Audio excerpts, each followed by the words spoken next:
Filhos amados de Deus, essa é a identidade que ganhamos ao aceitarmos Jesus como nosso Senhor e Salvador. Deus é o artista mais criativo do universo, que nos fez a cada um com um design único. Somos obra de Deus, criados com identidade própria para cumprir um propósito aqui na Terra. A partir do conhecimento de Deus, conseguimos compreender a nossa identidade e o propósito pelo qual somos chamados. Mas essa busca não é tão fácil. E por isso que estou aqui hoje para conversar com você sobre identidade. Boa noite, me chamo Joyce e não estou sozinha. Comigo aqui hoje, a pastora Franciane Braglia e a psicóloga Joyce Veras, carinhosamente chamada como Joy. Muito obrigada por estar aqui, meninas.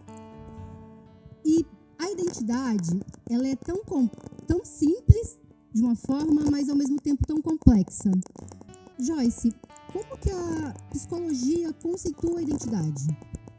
Então, a psicologia ela não é necessariamente exata, né? Então, dentro da psicologia existem várias vertentes, várias visões, várias abordagens, mas uma delas, que é a terapia cognitivo-comportamental, ela usa a identidade como se fosse uma palavra que seria equivalente à identidade, seria as crenças. A gente não fala crença no sentido religioso, mas assim, crença no sentido daquilo que eu acredito a respeito de mim mesma. Então, quando a gente está falando de crenças, a gente está falando também de identidade. Então, aquilo que eu penso a respeito de mim, aquilo que eu penso sobre quem eu sou, e isso é construído, né, ao longo de toda a vida. E aí a gente pode pensar também que a identidade tem a ver com aquilo que eu penso sobre mim, mas também com os lugares onde eu convivo, né, o lugar que eu nasci, enfim, várias outras coisas que também estão alinhadas ali com a minha identidade, com essas crenças que eu tenho a meu respeito. Pastora, como que é a visão cristã com relação à nossa identidade? A identidade, ela está ligada a Deus desde o início. Na verdade, a aceitação de Jesus, quando nós aceitamos Jesus, a primeira coisa que o Senhor faz conosco é trocar a nossa identidade, é falar de identidade conosco. Porque a palavra fala que quando nós aceitamos a Jesus, quando nós cremos nele, ele nos dá o direito de nos tornarmos filhos. Então, filho pode não significar muita coisa, né? Tá, mas que conceitos trazem essa palavra filho, né? Mas a palavra ainda completa diz que nós somos filhos de Deus, tornamos filhos de Deus, co-herdeiros com Cristo, né? Aonde Ele é o primogênito. Então, nos tornamos co-herdeiros de Cristo, ou seja, nós entramos numa herança, num legado de um reino, porque o nosso pai é rei, é senhor e é rei, e aonde o nosso irmão mais velho, o nosso modelo é Jesus. E ele é o padrão, ele se torna o padrão moral, o padrão emocional, o padrão de caráter, né, as atitudes, é ele que passa a ser aquilo que eu devo seguir. Então, o conceito de filho que o Senhor nos traz é ligado diretamente a Jesus. Filhos semelhantes a Jesus. Esse é o propósito de Deus. Formarmos famílias de muitos filhos, benditas, né? Famílias benditas de muitos filhos, semelhantes a Jesus. Então, a primeira coisa que acontece quando uma criatura aceita Jesus e se torna filhos de Deus, né? Filho de Deus, é receber essa identidade. Quando na passagem de João 3, quando Nicodemos, que é um fariseu, sabendo, né, que Jesus estava curando e libertando e operando grandes milagres, ele instigado com aquilo que o povo estava falando, né, acerca de quem Jesus era, né, filho de Deus, ele chega para Jesus, ele marca um encontro com Jesus e ele pergunta: Jesus, como é que se faz para entrar no reino dos céus? E Jesus fala: você precisa nascer de novo, ou seja, você precisa ter uma nova identidade. Você não é mais criatura, você não é mais um ser que simplesmente existe, mas eu tenho uma vida onde tudo parte da minha filiação. Eu lhe tenho como pai e você se torna filho, né? E isso é maravilhoso, porque a partir da identidade a gente vai ver, né, acredito, né, se formam todo o caráter, enfim, todas a personalidade, né. Acho que é um ponto de partida. Não pode ver como ponto de partida. Acho que na existência humana a identidade é um dos principais pilares assim da construção da personalidade humana. Joy, e com relação à psicologia, né? A pastora ali falou que nós nascemos de novo para Jesus e aí começamos a reconhecer a nossa identidade de filhos, mas uma pessoa que chega hoje no seu consultório, por exemplo, que não tem Jesus, como que é essa busca, como que é esse encontro? Porque é difícil, né?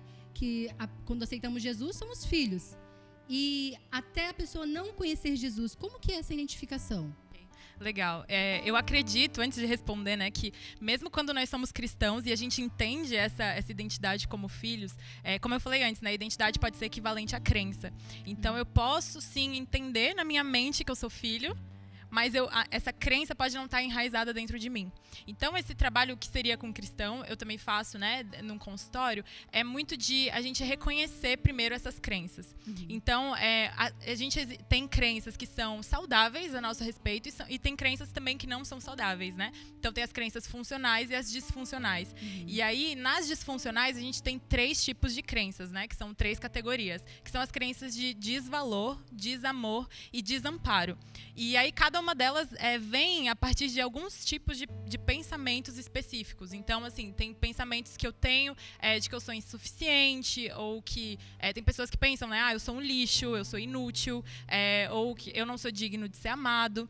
E isso aparece, né, essas crenças, elas aparecem através de comportamentos e de pensamentos, né? Então, assim, quando a gente olha, por exemplo, os comportamentos, eles são só tipo a pontinha do iceberg, né? E aí, quando a gente vai entrando mais, a gente vai encontrando as crenças, e aí a gente tem um trabalho todo que é feito a partir dessas crenças, né? De a gente ressignificar essas crenças. Então, se eu penso sobre mim que eu sou insuficiente, a gente vai trabalhar isso, né? A gente vai trabalhar, será que teve algum outro momento que a pessoa não foi insuficiente? E aí a gente vai entender também as estratégias, porque a gente aí entra em outro ponto também, que a gente acaba fazendo várias estratégias para manter essas crenças, mesmo as que são disfuncionais, né? Então, a gente precisa identificar primeiro todo esse ponto.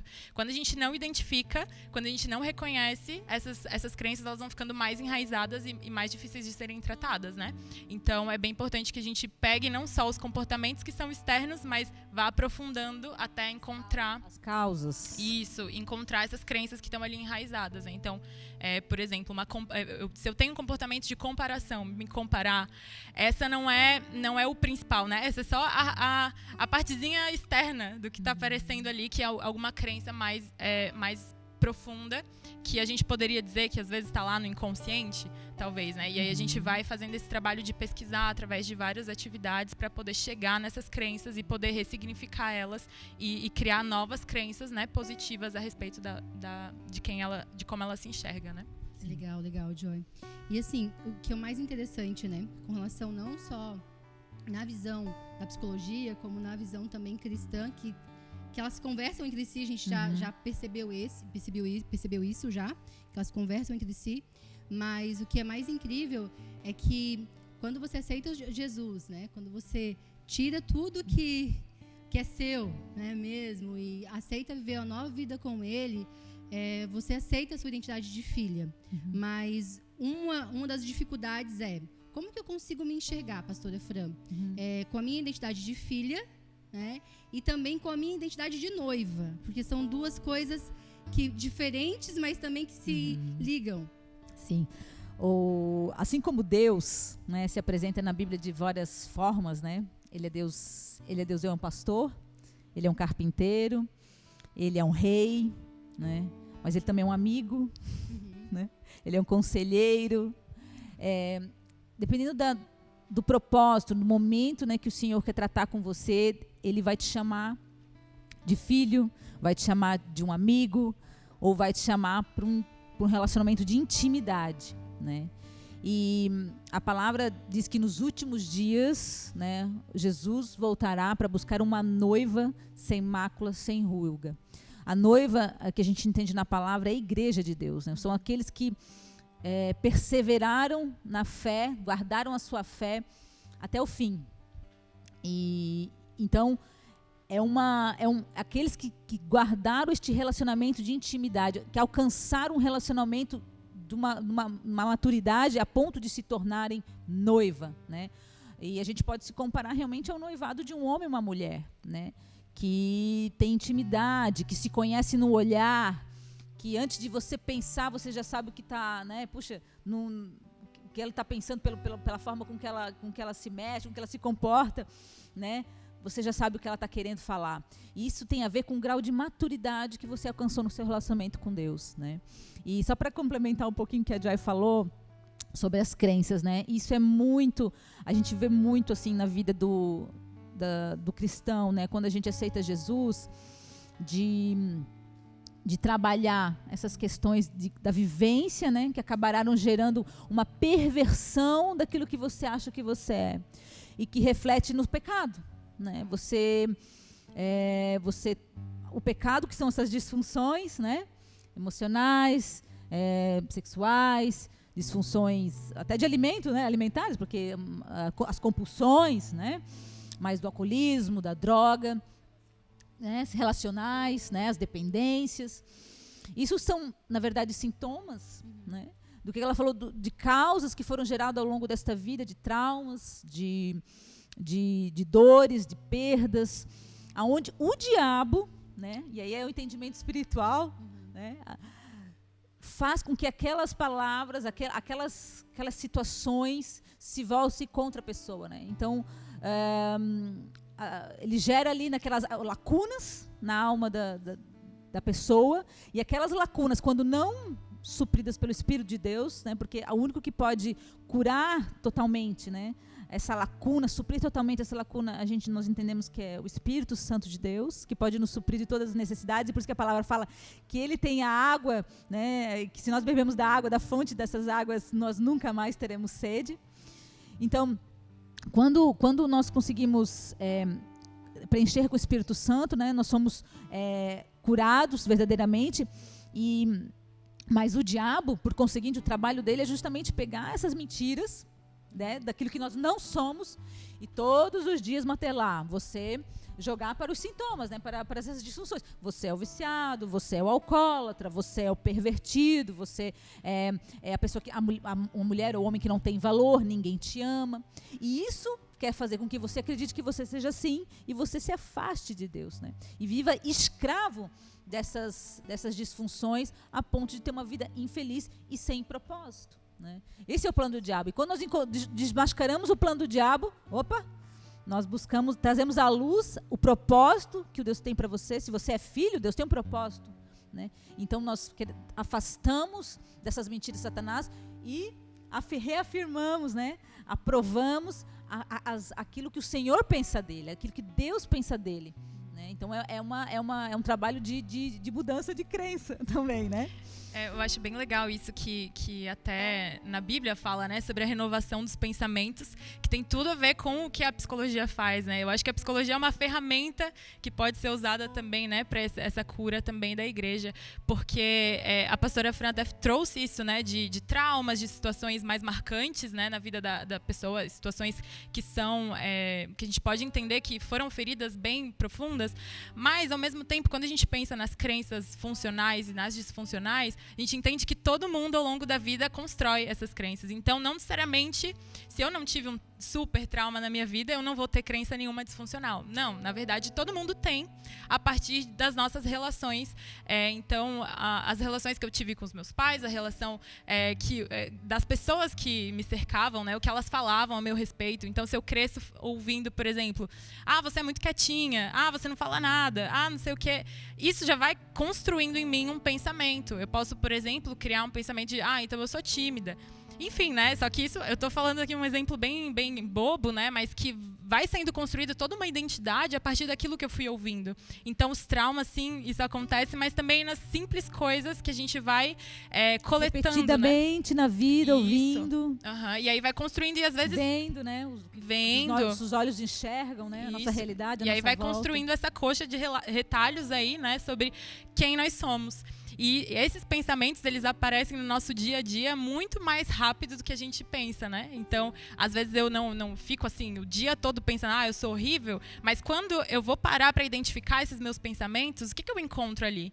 Quando, por exemplo, eu senti inveja de alguém, que pensamento que estava por trás? Será que eu estava me sentindo menos do que aquela pessoa? Inferior, né? Inferior. Um inferioridade. Isso. Então, quando a gente vai analisando os pensamentos, a gente vai descobrindo essas crenças que estão por trás. Não necessariamente a gente precisa ter um grande trauma na vida para poder ter crenças disfuncionais, né? Então, é bem importante fazer esse trabalho de identificação também para a gente ser pessoas saudáveis, né? E de bem com a gente mesmo e podendo viver o nosso propósito o máximo possível que a gente conseguir.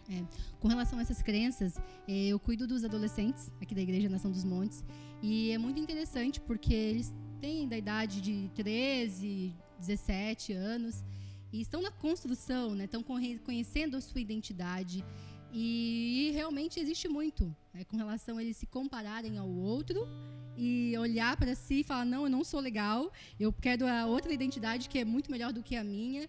E é um trabalho para eles, porque eles sofrem com isso. A gente vê que é um sofrimento mesmo, que eles passam assim, que a identidade deles chega um momento que eles não gostam do que Deus deu para eles, né? E eles querem sempre a do outro, porque a do outro está mais em evidência, o outro é muito mais legal que a dele. Como é que seria, você como psicóloga, o que você falaria para um adolescente desse? O que eu falaria, né? Eu acho que primeiro eu tentaria, né, encontrar quais são os pontos, né? Será que existe alguma parte da identidade desse adolescente, né? Alguma coisa sobre ele que ele gosta, né? E aí eu tentaria entrar um pouquinho melhor nisso, né? Como é gostar dessa característica que você tem, né? Eu tentaria ampliar um pouco melhor e fazer com que talvez eles sentissem, né, mais profundamente essa sensação de, ok, isso é gostar de mim. Né? E aí eu com certeza trabalharia essas crenças, né? Tentaria identificar esses pensamentos e as crenças que estão fazendo, né? Que estão gerando essa comparação, que estão gerando esses pensamentos negativos, né? Mas é difícil a gente só dizer assim, não, se aceite como você é. Né? É um trabalho que realmente é profundo e precisa ser muito mais interno do que só assim, se aceita, né? Isso é muito fácil falar, né? Aceita que dói menos, tá tudo bem. É um processo, é realmente um processo, assim como a gente construiu as nossas crenças ruins sobre nós mesmos ao longo da vida, não é em um dia que ela vai ser assim desconstruída de repente do nada, né? Realmente é um processo também, assim como o processo de cura na igreja, acredito que também não é em um dia, né? É um processo mesmo que a gente vai entendendo de novo, né? Quem nós somos, a gente vai encontrando as características positivas a respeito de nós, vai encontrando novas, vai se conhecendo. O autoconhecimento é uma ferramenta incrível para isso, né? Que a gente vai conhecendo características nossas e vai tentando, né, encontrar esse amor próprio, né, a partir disso. E, pastora, como é que seria a igreja nisso tudo? Um adolescente começou agora a se conhecer de verdade, né? Tá tudo mudando na realidade. O mundo dele já naturalmente muda nessa idade.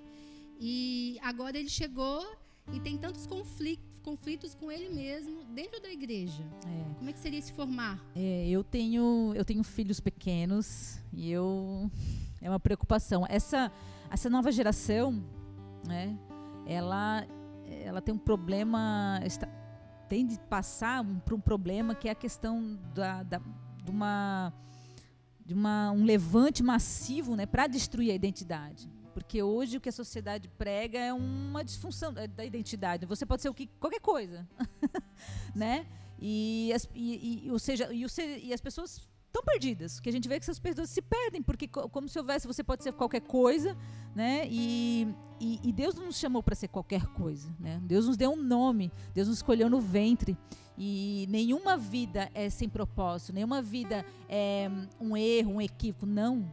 Se você foi gerado, é porque Deus queria que você vivesse, né? Deus queria que você tivesse um propósito, um chamado vivido nessa terra.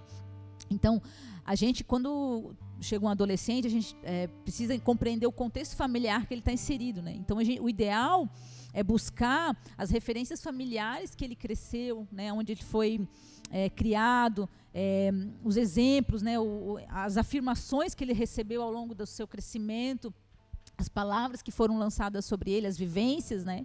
Para que ele consiga compreender que aquilo que Deus o chamou, aquilo que Deus tem para ele como identidade, né, de filho, de amigo de Deus, de alguém que o Senhor conta, alguém que o Senhor escolheu desde o ventre, tem que ser algo firmado, e por isso é importante a base familiar, né? O pai trazer essa identidade de filho, né? O pai e a mãe ter uma família estável para poder passar essa estabilidade, para que isso seja gerado de dentro para fora. Então essas expectativas de fora para dentro, ou seja, aquilo que os outros pensam, não afetam tanto. Por quê? Porque dentro está tão firmado, é tão consolidado, perfeito, isso aí mesmo, consolidado, né? Eu tenho tão certo aquilo que eu sou, porque as minhas referências íntimas, né, que são os meus familiares, da onde eu vim, a minha origem, né, é tão forte em mim, e aquilo que o Senhor colocou em mim é tão presente,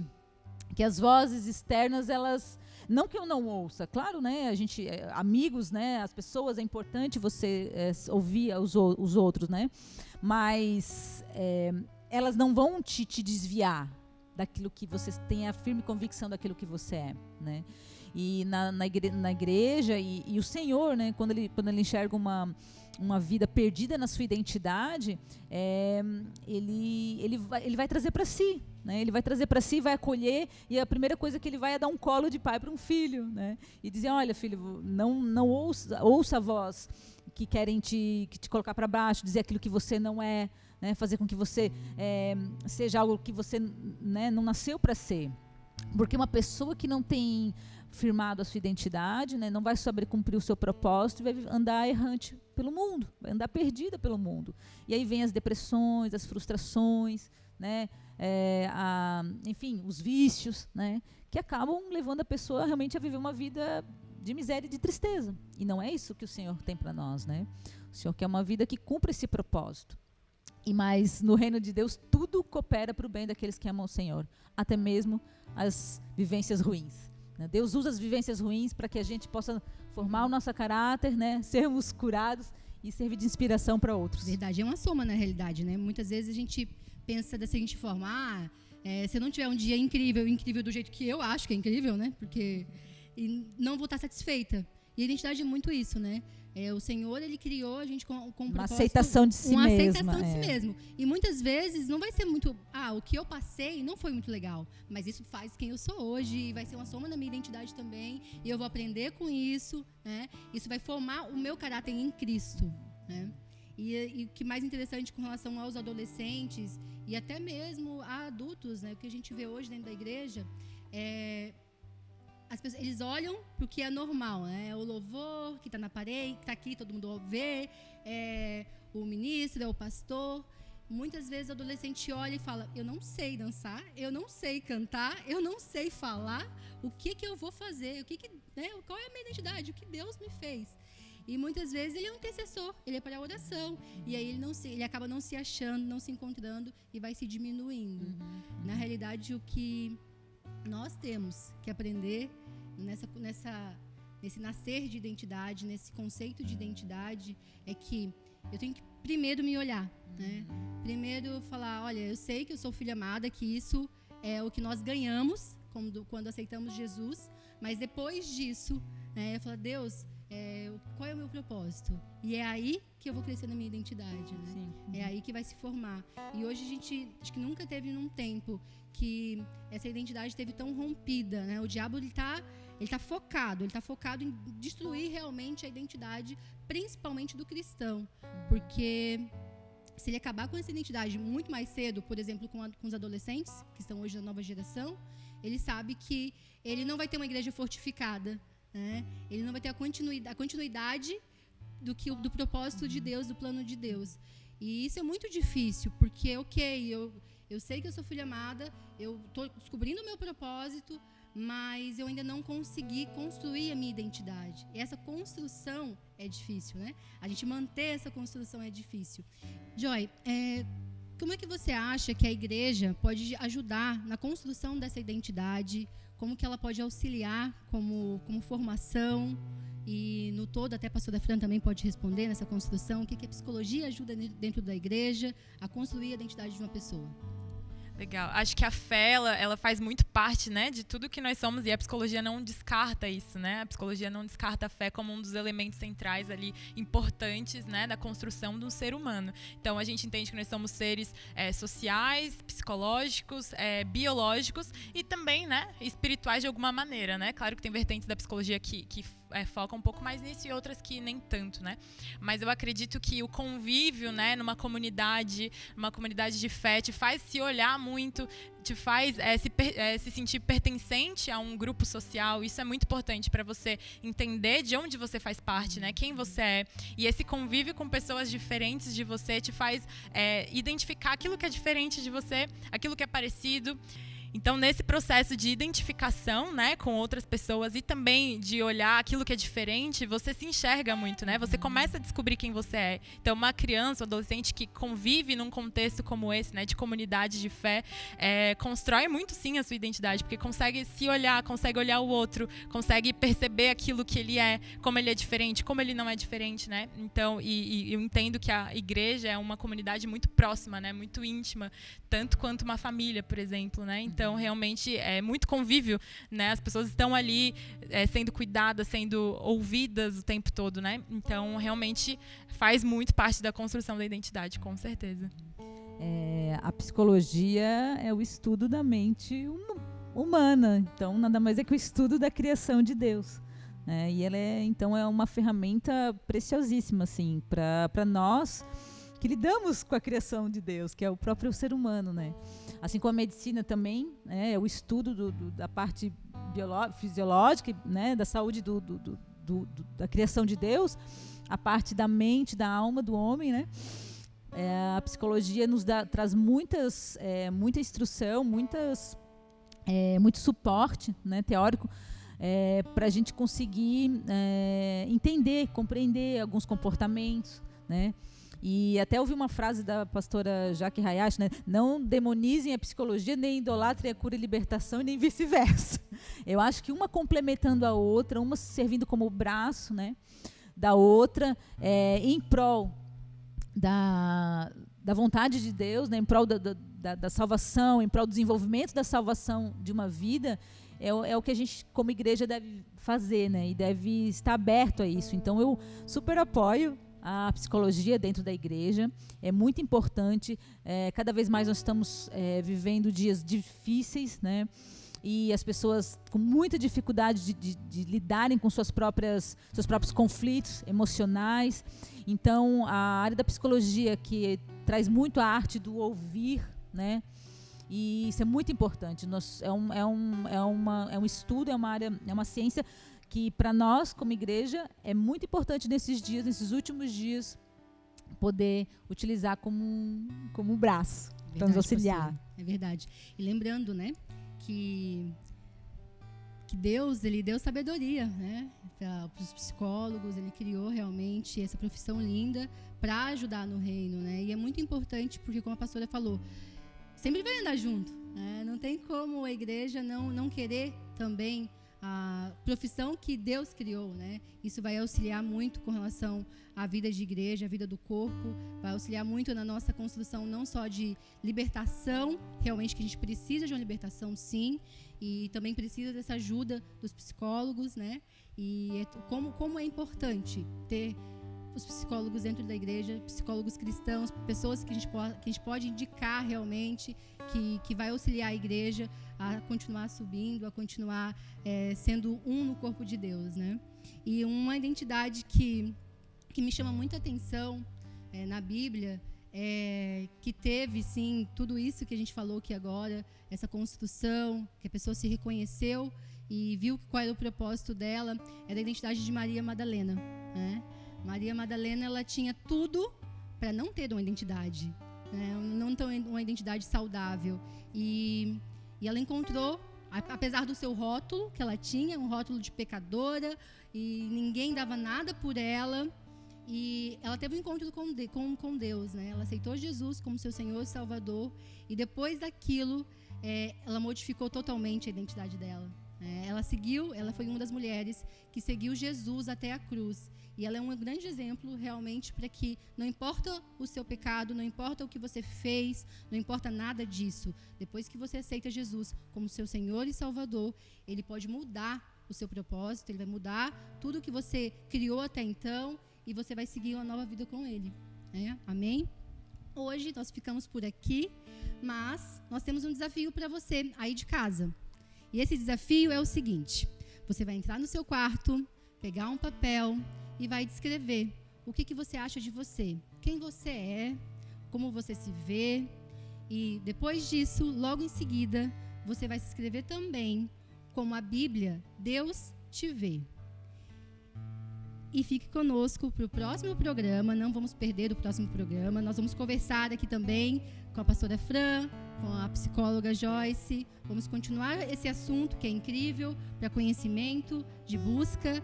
E nós vamos conversar na próxima quarta-feira como rompe essa identidade. O que vai acontecer? Fiquem ligadinhos aí no nosso canal. Quem ainda não se inscreveu, se inscreve no canal, dá o seu like e até mais.